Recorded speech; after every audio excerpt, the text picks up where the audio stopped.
On behalf of your host, Steve D, this is Bruce Buffer saying thank you for tuning in to Xtremelyfe.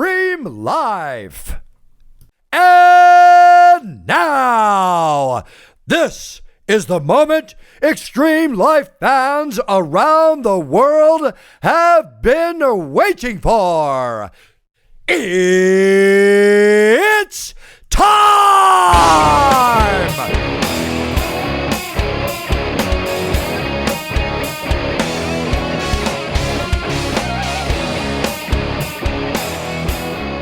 Hey everybody, welcome to the Xtremelyfe podcast, episode 28. Today I have TJ DeSantis on the show. He is a play-by-play announcer for Invicta, fighting championships. He's been around broadcasting for a long time. Great guy, really fun conversation. We talked about podcasting. I mean, he's one of the guys who, was early on in podcasting and one of the one of the founders. I don't know if he would agree with that, but he's been there since pretty much almost the beginning of podcasting. He's got a long radio background. He's 36 years old and has been on in broadcasting for 21 years, which is just amazing. He loves MMA. We talk a bit about MMA. We talk a lot about podcasting. We talk about him and how he came up into the role that he has today. Really enjoyable conversation, really awesome podcast, really cool guy. It was a pleasure talking with him today. So I give you today TJ DeSantis.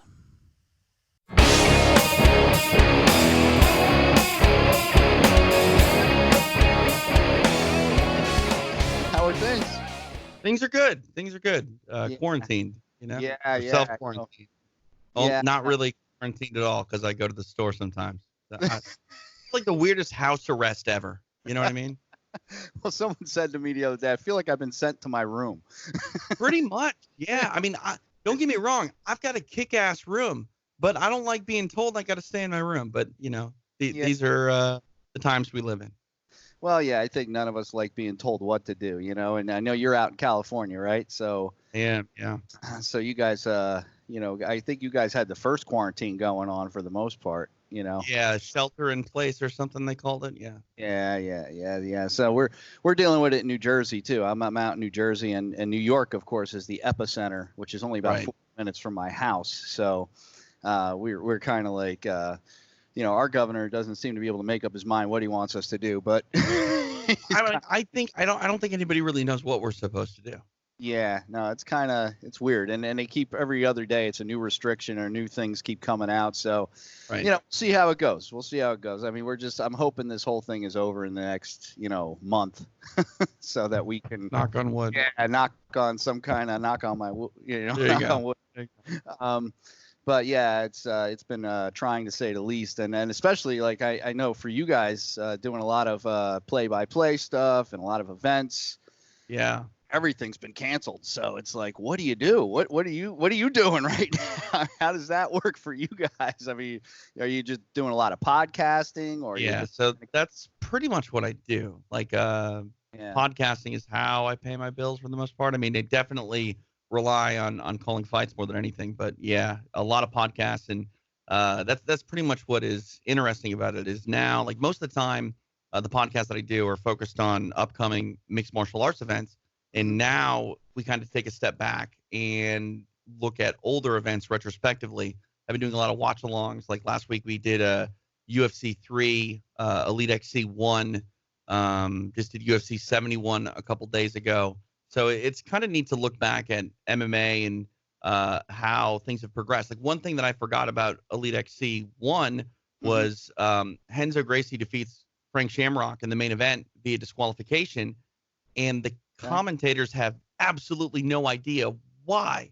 And basically, Renzo has side control on Frank Shamrock, and Frank delivers the knee off of his back to Renzo's head.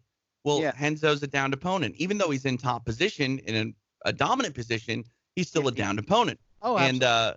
And Mauro Ranallo and Bill Goldberg and Jay Glazer seem to think that the reason the fight was halted was because it was a knee to the back of the head and not because it was a knee to the head at all. Period. Which is interesting because it's just like it wasn't common knowledge to everybody exactly what the rules were then.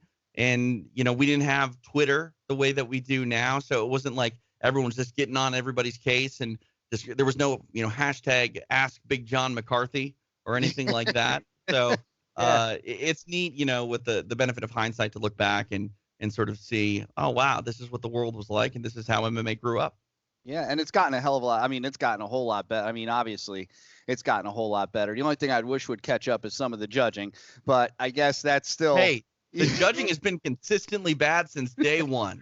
So if anything, they've been consistent. I mean, exactly. Can you be consistently inconsistent? I think you can, right? You can, but I think that might be a double negative. So does that make it okay? I don't know. I don't know. I'm ready to name a podcast that, like, consistently inconsistent. Well, there you go. You just Why not? And you'll put it out like, once every like 4 weeks, and then you'll do it like all of a sudden daily, and then, consistently inconsistent. Consistently drop off the right.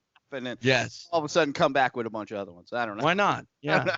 You can do anything you want. That's the great thing about podcasting. There's no rules. You could do anything you want. I mean, sooner or later, I think somebody's going to step in and start trying to regulate it somehow. Maybe. So so there are rules to podcasts. Like I get asked a lot about, what makes a good podcast, how long should a podcast be, et cetera. I always say a podcast should be anywhere from 30 to 90 minutes long. And that's great. That's a good amount of time. There's research that says if someone needs to listen to a podcast more than 3 times, then they're not going to ever finish it and get through it. The average car ride to work in America is like 25 minutes long. So if you have a 90-minute podcast, you can expect someone to, if it's really good, listen on their way to work, listen on their way home, and then maybe finish it up on the way to work the next day. The longest podcast that I do, their average length is about 6.5 to 8 hours a show. Their longest show, I think, was 14 hours. And yeah, and that podcast is the one that like pays most of my bills. So it's quite awkward. I'm like setting this rule, like, oh no, it needs to be between this and this, and then you're breaking it. Right. Well, and you're consistently inconsistent. Right. Yeah, exactly. You know what? That might be my like motto. Like that might be my MO. I just don't know it. I'm finding out right now.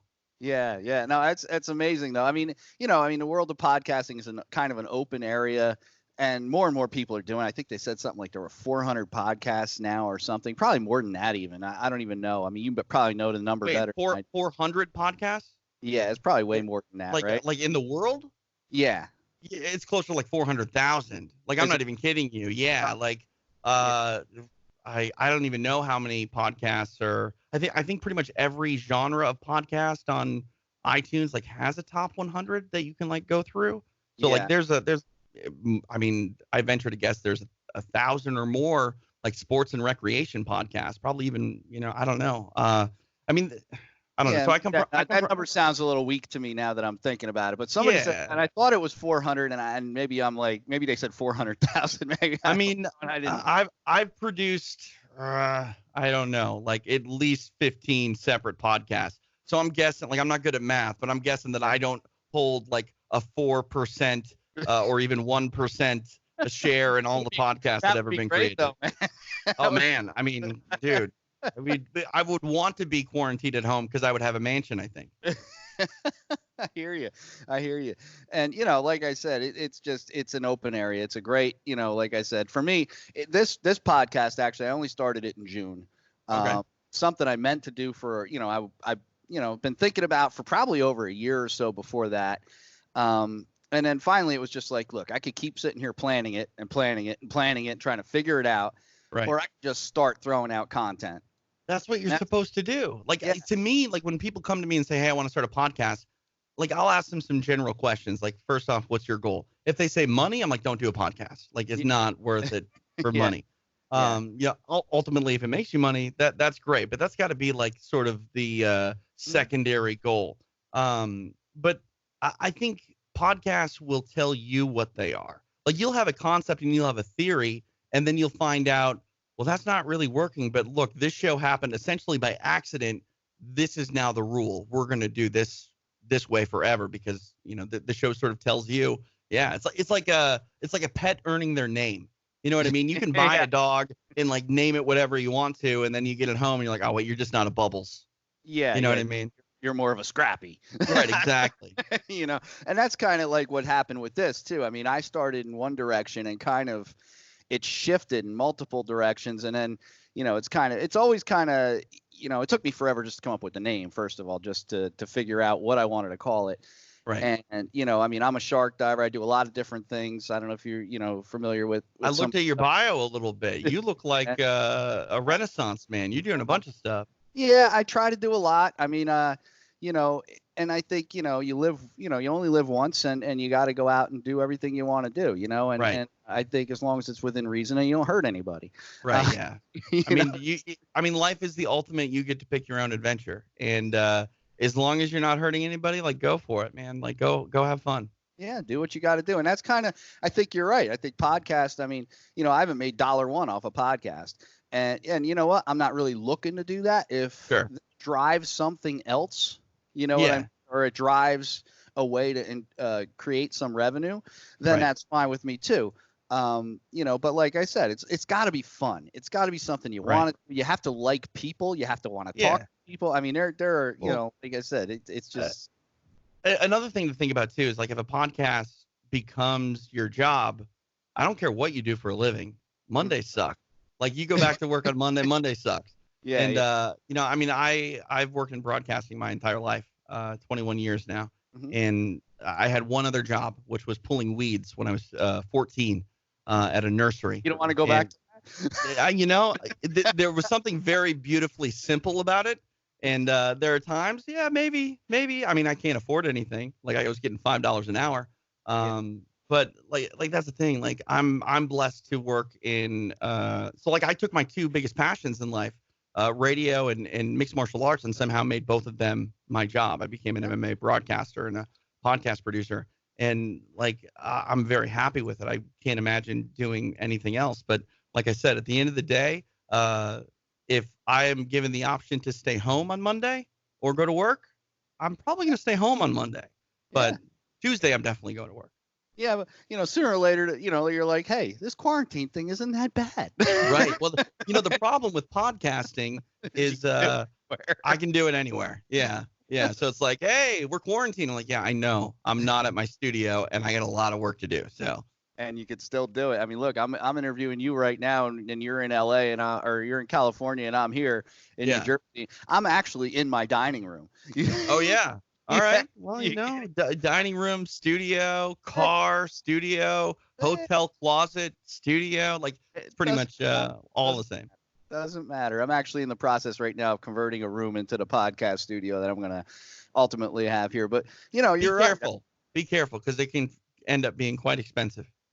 Oh well, yeah. I mean, I've already done. I used to own a recording studio, so I know a bit about all that stuff and how bad it can get. And I pretty much own everything already that I need. I just have to convert the room. It's like a spare bed right now, and it's just basically turning everything into what it needs to be a studio. That's and so I built my first studio and had no idea what I was doing because I was an FM disc jockey. I only knew how to use certain equipment, and all of that equipment was really expensive. Yeah. So I went on eBay and just started buying things that were in the studio. $30 later. Pretty much. I mean, it wasn't that bad, but it was pretty bad. Like I was like, okay, I must buy this microphone. It's like I'm buying $600 worth of microphones, and it's like didn't need to buy that. Like I bought a telephone hybrid, which was like $2,000, and then that didn't come with the switch console that actually answered the phone. So it's like I had a phone line, but I need to pay another $800 to get the button that answers the phone line. And, it was a mess. And gets crazy fast. Thankfully, the space has come a long way. Where I mean, that's the thing about buying stuff with podcasting is like you can get yourself into a little bit of hot water buying cheaper things. Like a lot of people talk to me about like what equipment they should buy, and they show me what they bought, and it's like you just spent $250 on a microphone that is no better than a Play School recorder that we had when we were children. You know what I mean? And it's just like it's easy to like kind of get off on the wrong foot when it comes to equipment. It's like for the same amount of money, you could have had a really nice microphone setup. Yeah, you don't need. I mean, you don't need a Neumann to do a podcast. No, you know what I mean? You just don't need that kind of quality of a microphone. You could use a $100, $200 microphone. See that? Sometimes even cheaper, depending on. I mean, I go on that Facebook Marketplace sometimes, sure, and I find bargains. I'm like, wow, I'm going to go buy that because that's just. I mean, a lot of it comes down to the room as well. You can have a really crappy microphone in a really great room and make it sound awesome. You can have a really expensive microphone and be in a terrible room, and it doesn't matter. You may as well be using, fishing line and a styrofoam cup. I'm going to try that. That could go to that whole consistently inconsistent. Why not? Like one show, you're on like a $20,000 setup, and the next one you're just recording into your whatever Galaxy 3 generations ago phone.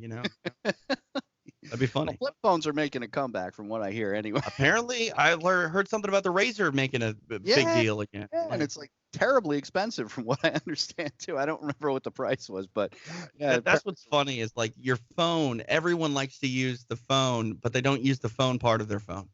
No, it's like if you took the phone part of my phone out, I'm not going to miss it probably. No, I pretty much talk to one person on the phone. That's my mother because she don't like to use the other piece of the phone. If she texted, I would be like, dude, my mother, like in the grand scheme of things, is a lot younger than most of my peers' mothers. She was 21 when she had me, and I'll never forget the call I had when I was 18 years old, where it was like, TJ, I don't know how to turn on the computer. I'm like, you could start with pressing the power button, and then unfortunately she learned how to turn on the computer, and then was like, TJ, I need your email address. I just want a year's supply of gas. What? It's saying right here, it's blinking. Like, no, don't touch that, please. Leave no. that alone. Delete that immediately. Right. Yeah, get off the internet, Mom. You have no business being there. And now it's like you can't even live without the internet. No, it would be, like I said, I always tell people, if everything went down, man, people would be like, I don't know what the hell would happen. People would lose their mind. Oh, especially now. Like the internet has definitely been a little strange the last couple of weeks. Like I've had a lot of problems with Skype that I've never had before. I've been trying to load up websites like Amazon a few times would load up and it would look like it's 1998. It's just like it looked like it was HTML driven and it wasn't like loading everything. So it'd be like blue links. And it's like, what has happened? It's got COVID-19. Maybe. I don't know. Does like Norton antivirus fix that? I don't know. But yeah, no, that's crazy. But so one question I have for you is, how did you get into all this? I mean, what made you want to become a broadcaster? What made you? I mean, I know you work with Bruce Buffer. I know you do some stuff, some other stuff. I know you do Invicta. Sure. There's a whole lot of things. You got 21 years of experience, which is like crazy. I'm 36. Think about that. That's crazy. That's crazy. Yeah. 36 with 20 years experience in broadcasting is just insane. And I as you may or may not know, I interviewed Bruce a few weeks ago or a month ago, and I interviewed Ray Flores just a couple of weeks ago. And I seem to be the guy who's interviewing all the interviewers, which is pretty cool actually. I kind of like it.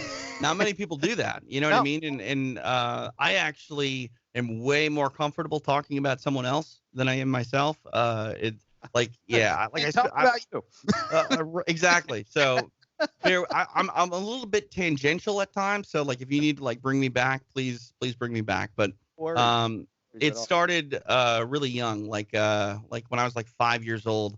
My dad was a long haul truck driver, and I would drive from. Well, I wouldn't drive. He would drive. I would ride from Minneapolis to Dallas, Texas, with him. And one of the things that I really remember about those trips where he would drive all night long, and he'd be listening to the radio, and he would listen to this radio station called Z Rock. It was a syndicated rock station, and this is the middle of the 80s. Guns N' Roses were a big deal. Like Appetite for Destruction had just come out. Like I remember jumping up and down in the passenger seat, Welcome to the Jungle, and all sorts of stuff. And I just came out. So I remember him like basically powering through these long drives because of what he heard on the radio. And I sort of kind of fell in love with radio then, didn't realize it. But I started calling a radio station when I was in 7th grade. It was an active rock station called 93X in Minneapolis, and they had just flipped formats from an alternative rock station. And me and my buddy were hanging out at his house, and we decided to call the disc jockey to tell him that he sucks and his new radio station sucks. Like it's his fault. Like he's the guy that's like, hey, let's go ahead and flip formats. But I ended up becoming friendly with him. His balls a bit. Pretty much. Well, you see, he reversed it. He ended up like putting me on the air and making fun of me. But I didn't even know that was a thing. Like we were just bored. And all of a sudden I'm hearing myself like 10 minutes later on the air over a Metallica song. So I talked to that guy for the better part of like a year. He ended up going from the weekend disc jockey to the producer of their morning show. And I was in the end of 9th grade. I hit him up and was like, hey, can I come in and see a radio station? And he's like, sure. And I ended up becoming his intern. And by the time I was 16, 17, I was getting on the air there, like doing my own music to music shifts. I was the youngest disc jockey in the country, breaking all sorts of child labor laws, doing the overnight before I'm legally allowed to. I think the bounce limitations on that one is off. So I think so. Yeah, no doubt. I gave away my prom dates on the air, my junior and senior prom. Like we did the dating game and the morning show. Like I was all in. Like I really enjoyed that whole thing. And in 2004, I really wanted to kind of pursue starting a mixed martial arts radio show.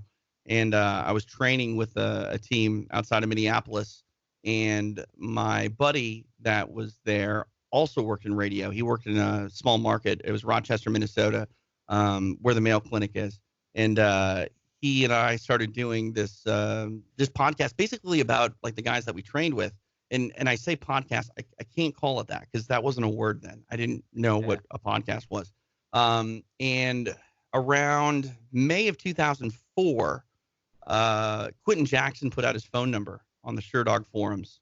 And I reached out to Quentin. I called him because I was going to try to ask him to be on our radio show. And he picked up the phone and I promptly hung up.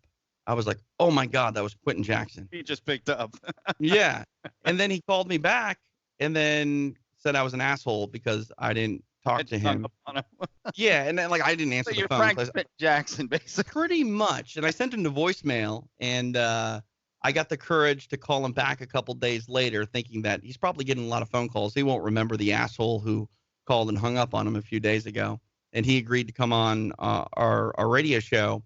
I reached out to Jeff Sherwood, who was the founder of SureDog.com, and asked him, would you be interested in posting this interview that I'm going to do with Rampage? And he said, sure, yeah, if you can get it, send it to me and we'll run it.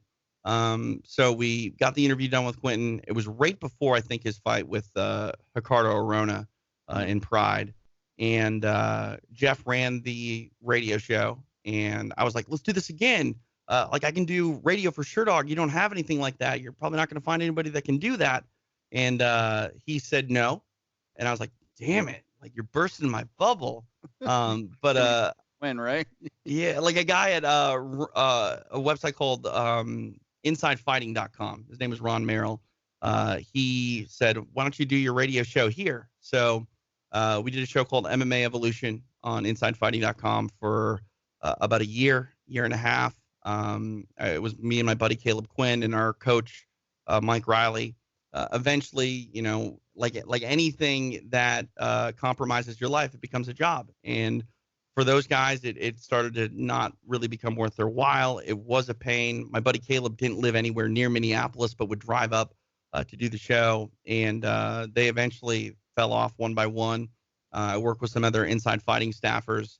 And finally, I went to Jeff Sherwood, who was sponsoring the podcast on Inside Fighting, which was his direct competitor. But whatever. And Jeff is not always the smartest businessman, but it worked out in the end because I hit him up after sometimes just being lucky is enough. Pretty much, you know, and sometimes being lucky can be a skill if you get it, you know, get lucky enough. But Jeff, I reached out to Jeff after a year and a half of working at Inside Fighting. He was like, look, you've sponsored the show. I say Sure Dog more than I say Inside Fighting. I'd like to do the show for you. Can I work for you? And he's like, yeah, fine, let's do it. So I started working for Sure Dog. We did 2 shows a week. It was called Beatdown. I did it with Josh Gross, and we eventually started adding shows.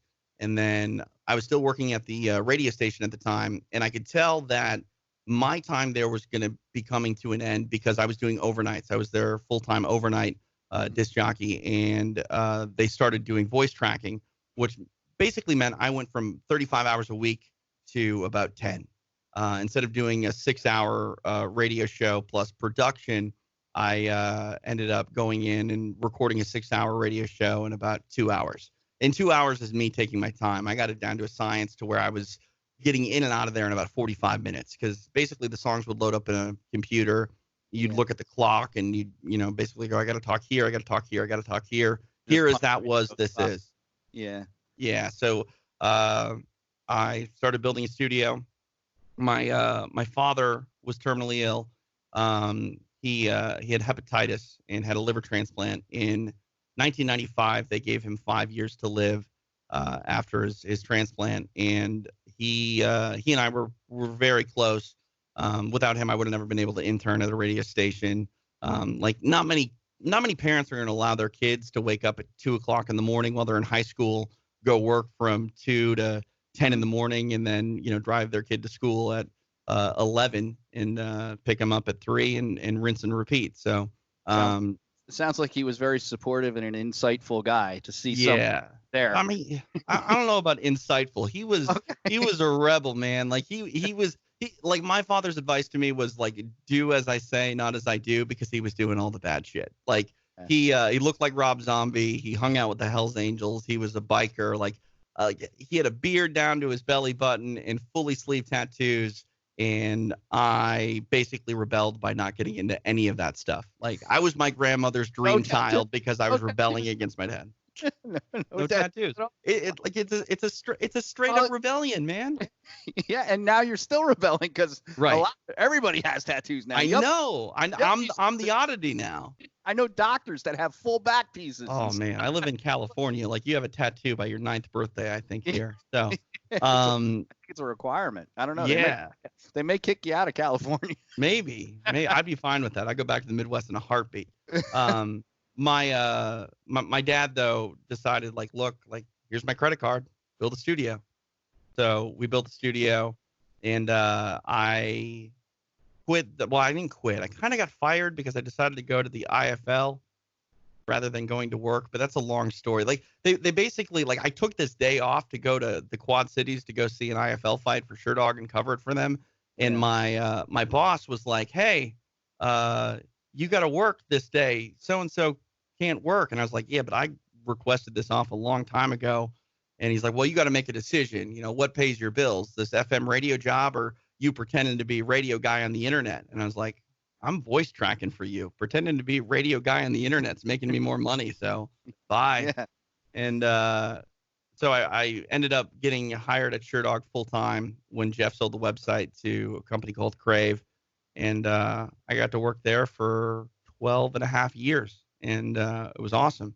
I've been able to parlay like a lot of that stuff. Like every single opportunity in my life has led to something else. Like, I started interning at a radio station. I got on the air there. I started an MMA radio show. I started doing that for my full-time job. And then like you mentioned, I do Bruce Buffer's podcast. I produce John Anik and Kenny Florian's podcast. Yeah. I do a professional wrestling podcast. A variety of other podcasts that people don't even know about that I have my hands involved in. And then while I did it technically before I was working at Sure Dog, but I had the opportunity to provide play-by-play for mixed martial arts events, and I loved it. Fell in love with that, right? You still do that? I do. Yeah, I do Invicta, which is on Fight Pass. I do the Eddie Bravo Invitational, which is on Fight Pass. Yep. He has another show called Combat Jiu-Jitsu, also on Fight Pass. I'm trying to get Eddie on the show, right?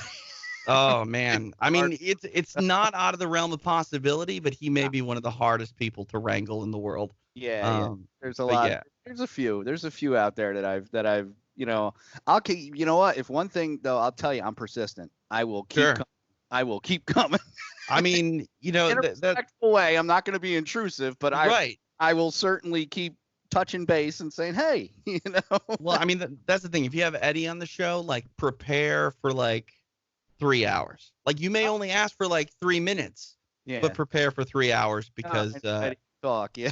Yeah, Eddie can go on and on and on and on. And about just about any topic. So. And on and on and on and on. And on. And on. so I mean, going into MMA, I mean, I'm a huge fan of MMA too. I mean, I just interviewed the lightweight champion James Gonzalez on the show for Caged Fury. I don't know if you saw that fight where he basically, I mean, he tore up Pat Sabatini's arm pretty good. I mean, like I said, it's one of my loves as well. Sure. Is MMA, and that's kind of like I said, I started the podcast in one direction and it kind of melded into that, and now it's just kind of like, now it's all about extreme athletes, extreme individuals, people with extreme focus. I'm basically just taking people that are just exceptional people, right. And that could be any. I mean, it depends how you judge what exceptional is. Exceptional is a subjective term. I mean, I consider someone who goes through a serious adversity in their life and comes out of it ahead as an exceptional human. Yeah. No, I mean, yeah, like I feel, I mean, it's like that old saying, and I firmly believe it's true. Not to be like all sappy, but like everybody's beautiful. You know what I mean? Like it's true. Like you just have to like look deep enough and you'll find something that's unique and beautiful about someone. But yeah, like exceptional people are everywhere if you look hard enough. Yeah, you just got to look. I mean, I've interviewed people who are in recovery from addiction, which I think are amazing people because, like I'm in recovery too. I've been sober for a long time, which is a very big interest of mine is looking at, what makes people tick, what makes people get to that point where they say, okay, I need to make a change. Right. And then you got to look at the other aspect of it. I've also been an athlete for a good period of my life as well. So I have a huge fascination in what makes athletes do what they do and become exceptional and put that work ethic in. And MMA is right in there. I mean, watching people go into that ring and fight it out basically to see who is the better person that day. And I just say that day because it could change. Tomorrow you might win. I think minute to minute somebody else might win. You know what I mean? Like that's what's so great about MMA is like you can forecast it and there are for sure favorites, but there's not another sport on the planet where I think it can go radically different from one, the beginning of the fight to the middle of the fight to the end of the fight. Like how many fights have you seen where it's just like you think the way that it's shaping up and then all of a sudden it's just like, nope, didn't see that coming. Yep. No, I've seen it over and over again where you get to like, first 2 rounds get dominated by one person, and then all of a sudden it's just that one arm bar, that one. Right. And that's what I love about MMA is like you can't be winning a football game 41-0 and then lose it in the last second of the game. You know what I mean? Where I'll never forget this fight at Invicta. Sharon Jacobson fought Kay Hansen, and Sharon was winning every second of that fight. And at about 14 minutes and 51 seconds or something into that fight, Sharon gets a little too aggressive, goes for a belly-to-belly suplex, and Kay Hansen grabs an armbar and ends the fight. And like Kay had 0 offense in that fight, but she only needed 2 seconds to, be winning, and she won. Move. You need that one maneuver, man. You get somebody who's got good jiu-jitsu moves or anything, or even a strong, heavy punch. People just that catch you with that one shot. Boom. I've said this a lot, and a lot of people think it's disparaging, but one thing I do like about MMA is you can be a one-trick pony in MMA. If no one can solve that one trick, I mean, you can be a world beater. You can be a world champion. You don't necessarily have to be the most well-rounded mixed martial artist to win a fight. You probably do to become a champion and, more importantly, maintain that status. Yep. But if you're Mirko Cro Cop and you kick everyone in the head and no one can stop it, well, you win. until you don't. And that's what I love about MMA. Until someone solves the puzzle. I mean, exactly. Because once they solve it, then pretty much everybody's beating you. Ronda Rousey's unbeatable. Fedor Emelianenko's unbeatable. Khabib Nurmagomedov is unbeatable. Yep. Is he? Maybe. I don't know. We'll find out. I was going to bring that up. That was Ronda Rousey's story for a long time. I mean, she just would catch people in that arm bar and, and that was the show, and you knew. Until she couldn't. Until somebody solved the puzzle. Right. And figured out how to beat her. And that's the thing too. Like, you put Ronda out there today, like, I don't know where she fits in. Maybe she gets a bunch of wins by armbar. Maybe she doesn't get another win by armbar. Like, that's what I like about fighting. And really, you can sort of say this about life. Like, a fight and life is all about the adaptations you're able to make from second to second, minute to minute, round to round. And I think there's a lot to learn from fighting, even if you've never fought yourself. Just studying it. Mixed martial arts is one gigantic metaphor for life.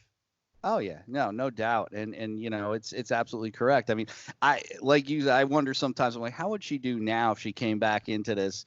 But I mean, that last fight with Amanda Nunes, man, I was like, whoa. I mean, her heart's not in it. I don't think Ronda's heart is in it, and that's one thing that I do kind of like about Ronda. And a lot of people will say, like, oh, it's a negative. She lost and she never came back. She never dealt with the loss. She never really dealt with media. And it's like, she didn't have to. Yeah. And she doesn't want to. And if your heart's not in it, then by all means, stop. I mean, I fault nobody for that. Right. Like I said, same thing. Mike Tyson did the same thing. Yeah. Point. He just decided, hey, you know what? My heart isn't in this anymore. Right. And there's nothing worse than making someone do something they don't want to do, or watch them go through the motions of something. And like, I can't imagine what it's like to be the world's sort of poster child for something, and then you suffer a loss and you just don't want to do it anymore, but the world expects that you have to, and they chastise you for it. Like, I don't know, being successful, like, I think that's probably more pressure than trying to be successful. Like, maintain it. Like, I mean, that's the old adage, like, you're not a champion until you've defended your title. In a roundabout way, you may say you're not really a champion until you've had multiple title defenses and know what it's like to have those expectations placed upon you, not only from the sport itself, but, your family, your friends, even yourself. Like, that's an unbearable amount of pressure. Well, handling loss is one thing, but handling success is something completely different, right? So why do most famous stars do drugs, I think? Yeah, honestly, or they explode, they implode. I don't know what you want to call it. But they literally get to a point where, I think, who was it? One of the guys from the Eagles said, we got famous and it ate us. I mean, yeah, 100%. Like, and that's one thing from radio I noticed is like the idea of like living a rock star life. When I got to meet some of those bands, it's like you think that their lives are great and glamorous, and they're on stage and doing amazing things, and it's like straight out of a movie. And then they go on a bus and they sit on that bus. Yep. They like, live on the bus. Yep. There's a reason most people don't live on buses. Yeah. It's not awesome. Even if you're traveling the world, it's not awesome. It's not fun. I was in and just to share a little bit of my stuff with you, I was in when I was younger, I was a musician from the time I was young to the time I was in my, mid 20s. Right. My life was all about music, pretty heavy stuff, all kinds of, I was a guitar player, and I managed to get myself on tour with a band called Power. We did a bunch of European dates, but, and you're absolutely right. Because what happens is you end up, you get on the bus. At first, it's all great. You're partying. You're having a great time. And then it does eat you up. It basically gets to a point where after about a month, you're like, this sucks. I want to go the hell home. I mean, most of the bands that I ever got to interview and talk to, they would say, it was a lot better when we were touring in a van than when we were touring in a bus, because they were just more hungry. You're living a life with your buddies. And when you're, on a tour where you can be in a van, like, you're not on those strict, rigid guidelines where it's like, we need to be 700 miles away from where we are right now tomorrow by noon. We're going to drive all night. You can kind of stop off at, the world's largest frying pan in Nowhere, Iowa or something when you're in the van. You know what I mean? It's honestly, it comes back to what we were talking about earlier. It's not so much a job as it is for some of those, multi-platinum selling artists who, just got to make those tour dates to maintain their quality of life. if you're in the van and all of a sudden something happens and you don't want to play anymore and your band breaks up, oh well, big deal. But when you're, got a 3 record deal and, everyone's expecting big things from you, again, it doesn't feel like you're just playing music with your buddies anymore. Well, it's expectations, right? Right. When you're in the van, there's no real expectation. The expectation is, hey, we're just going to go out. We're going to have a blast. We're going to play a bunch of shows. We're going to have a good time. Yeah. We're going to get drunk. We're going to do all the things we want to do. I mean, that's an adventure, and life is supposed to be an adventure. Like, I'm not saying don't be responsible, because we all need to be responsible, but like, you kind of try to like have that fine line between like just enjoying life and being responsible. Like you can do both. You just got to have a good head on your shoulders. Balance, right? Balance. Yeah, 100%. Balance in your life. And I'm a big believer in balance. I think, hey, as much as my podcast is called Xtremelyfe, and I do, try to, you've seen some of the videos probably of the shark dive stuff, feeding the sharks, me doing my thing. But you got to understand, when we do that stuff, we're not just jumping in randomly. No. We have a lot of controls in place. Right. We know these particular animals that we're dealing with most of the time. And it's all done in a way that's controlled, to some degree, as much as you can control that. I mean, they are wild animals. Sure. It happens. But, for the most part, like I said, these are, and the reason we do this, and I'm going to tell you, the reason a lot of times that we do the things we do is to show people that sharks aren't roaming around the ocean looking for people to eat. No, I think that was the case, I'd be dead many times over. Isn't it more like, even when a shark does bite a person, they generally are like taking a taste to like see what you are? They're trying to figure out what you are. Right. They basically will come up, they'll see you, they'll hear, like, think about what a person looks like in the water, right? And so if you know what sharks go after sick and injured animals. They don't want to fight. They don't want, even a seal can hurt a shark, believe it or not. Right. Yeah. Or make them use up all their energy trying to catch a healthy seal. So they'd rather find a sick or injured animal. So in essence, their job, unbeknownst to them, is to keep the oceans healthy and clean by feeding on the sick, the injured, and the wounded. Right. So they do that. Now think about what people look like. Even if you're Michael Phelps. Yeah. No. I mean, people are clumsy looking in the water. Period. Like, yeah. Nobody. So people splashing around is generally the exact sound a shark is attracted to when they're looking for food.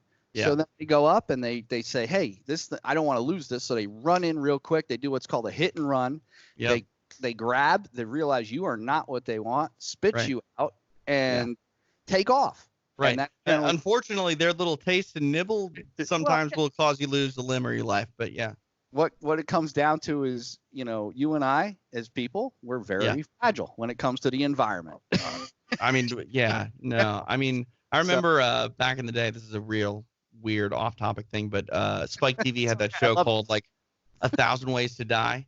And it was like, you realize how incredibly easy it is for us to all perish. Wow, I forgot about that show. I used to love watching that show. I just saw it. I mean, we're all on lockdown and we're trying to figure out something to do. My Apple TV was like, hey, have you seen Pluto TV yet? And I was like, I don't know. Click it, and it's like free TV. And like one of the channels was it said Spike, and I was like, what? Spike TV is still on? And it was just like a marathon of 1,000 Ways to Die. And then it was like, I can't remember what it was called, but like, who would win, a Navy SEAL or a Roman gladiator? Oh, I used to love that show too. I don't remember what it was called, but it was just like, it was on TV. I was like, all right, why not? Yeah, something warrior or something like that. Yeah, Deadliest Warrior. Deadliest Warrior. That was it. Yeah. They used to have like all kinds of different like Spartans against like all it is like a table. It's a highly produced conversation that you had with your buddies in elementary school. Yeah. Like, I'm surprised that they didn't have an episode where it was like your dad versus my dad. You know what I mean? It's like, because that's all it was. Like, who do you think wins, King Kong or Bigfoot? I don't know. Probably King Kong. Wait, are they the same? I don't know. We gotta watch Deadliest Warrior and find out. Right. But they had they broke down analytics. They had all kinds of stuff in that it was like, it was way too much manpower put into something incredibly ridiculous, but it was also really, really entertaining. Oh, it was fun. It was all about the the fun with it. But it's, being in lockdown, you got to find stuff to do. I mean, stuff to watch. I mean, my what I do normally is in healthcare. So I right now I'm still working. Sure. I'm one of the few people, whatever, I'm considered essential. Right. But I'm really amazed at what they consider essential, because in New Jersey, all non-essential businesses are closed down. Check this out. You're going to love this. All non-essential businesses are closed down. Liquor stores are ruled as essential. There may be some truth to that if you think about it. Yeah, I could explain why that is. Right. But also dispensaries. Sure. Maybe also truth to that as well. I mean, hey, dispensary, that's medicine. In this state, that's medicine. Yeah. No, it is. I mean, I guess, like I said, in New Jersey, it's not as widespread as it is out there right now. But the alcohol thing was like, bars are closed, but liquor stores remain open. Now, my thought being somebody who is an expert in addiction and that kind of thing, I kind of figured, okay, maybe they thought about this and said, hey, if someone's an alcoholic, right, and they 100%, and they can't get alcohol, right, we don't want people going to the hospital when they technically shouldn't. Die. Yeah, 100%. Yeah. So that's my thought on that, because people were like freaking out, but I think medically they actually put some forethought into that, which was interesting. But yeah, I mean, it's tough being in lockdown. I mean, everybody's kind of like, I mean, it's interesting. I'm leaving for work every day and all my neighbors are home. Right. Yeah. Like none of the cars would be there normally. So I come to my studio. My studio's not at home because I have an 8-year-old who would not allow me to ever crack a microphone without getting on it himself. So I'm able to come to my studio every day, and my 90-minute drive is now about 27 minutes here in the greater Los Angeles area. So it is LA traffic, it's crazy. Normally terrible. So for you to get anywhere within a half hour, it's bonkers. I love it. Yeah. Oh, I love LA too. I come out there every so often. I hate LA. I just love getting somewhere in 30 minutes. I'm not a big fan. You like LA? No. No. Like I like everyone's on lockdown and in quarantine. I call this normal life.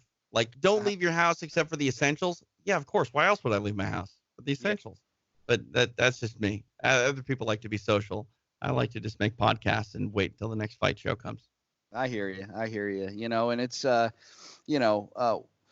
that being said, next, what's your favorite? I mean, I don't know if you have a favorite fight. What is your most memorable event that you think you've seen? Because you've seen a lot of MMA events, man. Yeah. I mean, my favorite event, I think, that I ever saw in person was the final WEC, which was in Arizona. It ended with Anthony Pettis doing the Showtime kick on Benson Henderson. Yeah. That was a crazy night. And, I mean, the prelims were violent that night. Like, a lot of people, just remember that event for it being the final WEC, and then obviously what Pettis did in the main event against Henderson. But, like, Eddie Wineland destroyed Ken Stone on that night and, like, had the entire Jobbing.com arena worried about his well-being. That's how violent that night was. It was a crazy, crazy night. It was a really exceptional night of mixed martial arts on a history defining night, with Dominic Cruz captured the UFC's bantamweight title that night by beating Scott Jorgensen. Not a lot of people remember that. And that was definitely probably my favorite event to be in, or to be at. My most memorable sort of fan watching experiences happened early when I was going through the archives. So the way I found MMA, I remember my parents' friend came over to the house with a crate of VHSs, and one of them was UFC 8, and he's like, "Watch this," because I was a big pro wrestling fan. So I was like, "Okay, I'll watch fights." Yeah. And I hated it. I was not a fan. It was gross looking. It was boring, and not a fan. And then it was a lot more groundwork at that time. Just slow. Yeah. What's funny is I'll get there, because I actually appreciate ground fighting way more than I do just stand up fighting. But I mean, it took me a moment. So that was in 1997 or so that I saw my first UFC, and then my buddy and I went to our local Hollywood Video to rent a Royal Rumble event or some WWE/F event, and they didn't have it. When the transition was there. It was definitely like get the F out era. So we went to Hollywood Video, and we wanted to rent something, and we were looking through the UFC section, which I had never noticed before, and we're like, hey, let's get an event that has both Ken Shamrock and Tank Abbott, because those were the only two people we knew, because they had professional wrestling careers. And we ended up getting, I don't remember, it was Ultimate 96 or Ultimate 95. And it was whatever event Tank Abbott knocked Steve Nelmark out, and Nelmark is like twisted up against the fence like he's a dead person, and it blew me away. I was like, what happened? I'd never seen someone knocked unconscious like that before. I'd never watched boxing or anything like that. We didn't have cable at my house, so my exposure to really anything was done through like going to my grandmother's and watching her cable, or renting movies. And so we started like just renting every UFC we could get our hands on. And I don't know what order this was that I watched anything, but I'd seen Frank Shamrock fight before I'd seen Hoist Gracie, so it was very out of order. Frank Shamrock fights Kevin Jackson, and he armbars Kevin Jackson in like 20 seconds. And I was like, what was that? Like I had never seen. Yeah, I was like, Kevin Jackson went for a takedown on that guy, and then he lost. I don't get it.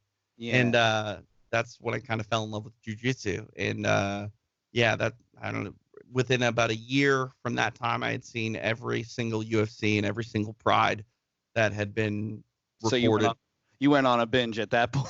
Yeah, and like this is early 2000s, so like that binge was not very hard to finish. Yeah.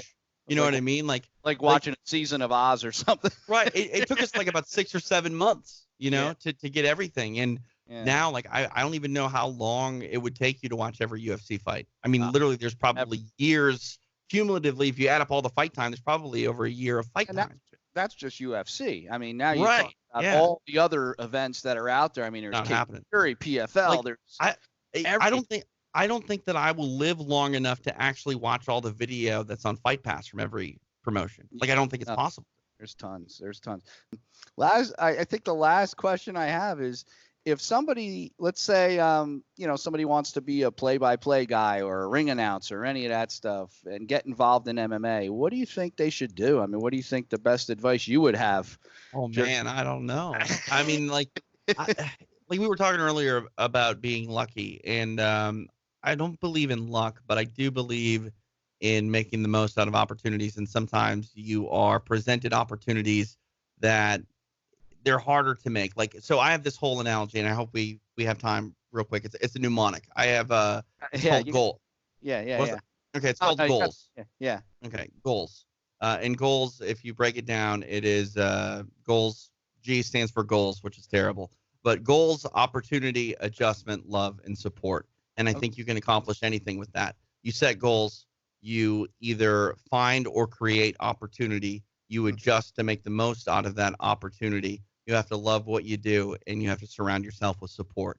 And I don't think anybody makes themselves anything without support. Either someone gives you an opportunity and helps you along the way, or sometimes, unfortunately, you end up stepping on someone and taking their opportunity. I don't think you want to do that. You don't want to, have to do that. But I do believe that it's a very competitive world out there. And, without the opportunity that someone affords you, or that you make yourself, like, you never get to do anything. I can be the best fighter in the world, but if I can't find a fight, then how am I going to prove to anyone that I'm the best fighter in the world?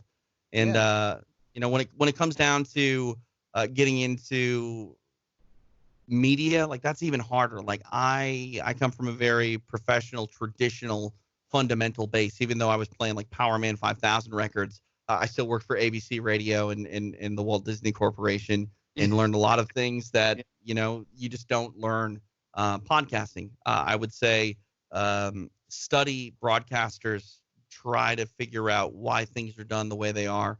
Try to pick someone's brain about broadcasting, and learn as much as you can about it. I don't know. Like, if someone said, how do I get to where you are? Get a DeLorean and go back to when there were no MMA podcasts and make a podcast and do everything that I did.